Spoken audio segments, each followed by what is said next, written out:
Thanks, President. My question is for the Minister for Higher Education, representing the Minister for Police in the other place. The government's response to the Management of Sex Offenders report has just been released. It was a little underwhelming in a number of respects, including not accepting the full recommendations, in my opinion, were very contentious.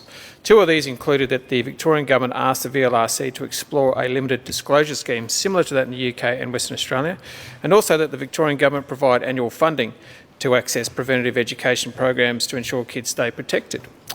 The government's response was that they support these recommendations in principle, but that the Victorian Public Disclosure Scheme was introduced in 2017 and tried to assimilate this to the WA and UK schemes, which are completely different. And they also said that in response to the education recommendation that the respectful relationships essentially covers what the inquiry explored, and this, at best, is a stretch. Will the Minister ask the Attorney-General to make this referral to the VLRC and commit to this annual funding? Thank you, President, and I thank Mr Grimley for his question and his ongoing interest and commitment to the issue of dealing with sex offenders. This matter will be referred to the Minister for Police, and I'm sure that she will respond to you according to the standing orders.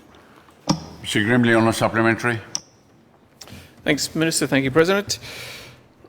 Minister, the timing of the release of the government's response to the recommendations was very interesting.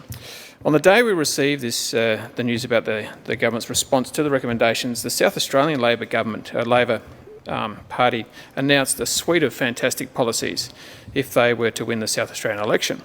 These included a commitment to a public child sex offender register, new laws to keep child sex offenders in prison until they prove they can control their instincts, lifetime electronic monitoring for serious child sex offenders when they are released from prison, and strengthening penalties for child sexual offending, including online offences. Minister, can you explain the very stark difference in policies on a public child sex offender register between this government and the same party across the border in South Australia?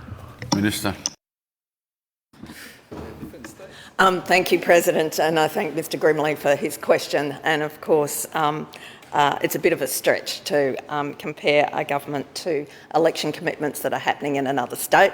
But regardless, I will refer the question to the Minister for Police for an answer. Minister.